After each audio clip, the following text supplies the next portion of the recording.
We always learned about Rome through epic stories, legions, victories, honor, but nobody ever thought to ask this question. Who paid the bill for all those great events? The truth is, Rome was buried under a heavy debt. Hundreds of thousands of soldiers needed food, weapons, logistics, and of course, wages. All of this came with a serious price tag, and the empire had no choice but to pay it. In the beginning, things were fairly simple.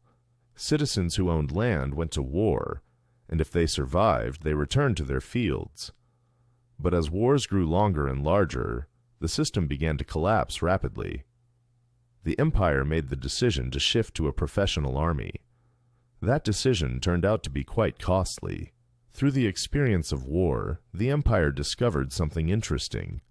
The natural resources of conquered lands, taxes collected from people, precious metals, and slaves became a serious source of income.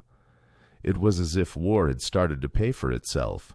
Wars were literally printing money, and that money opened the door to even more war.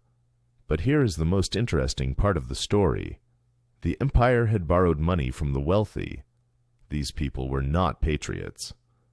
In return, they wanted interest payments, a share of the taxes collected, and trading rights in the conquered territories. War had transformed from a matter of society and state into a tool of commerce. It was, of course, impossible to stop a trade that generated such enormous profit.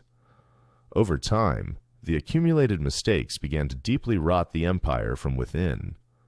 When expenses exceeded income, the empire began quietly reducing the silver content in its coins, so that no one would notice. But there was one reality they had not accounted for: inflation. Prices rose dramatically, money lost its value rapidly, and the people's trust disappeared.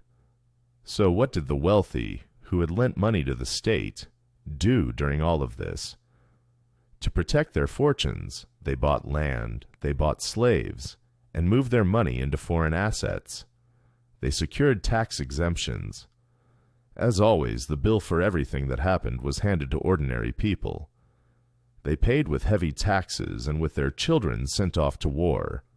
Now, let us come to the present day. What does all of this remind you of? Throughout history, states have survived on debt. Monetary systems have been shaped by political decisions. The cost of wars has always filled someone's pockets while the bill was sent to others. Those others were almost always the same group: ordinary people. Through taxes, price hikes, and currencies losing their value, Rome's economy rotted in exactly the same way. Mounting debts, a broken system, and no one daring to step in and fix it. Everyone thought, it will sort itself out somehow. Until it didn't.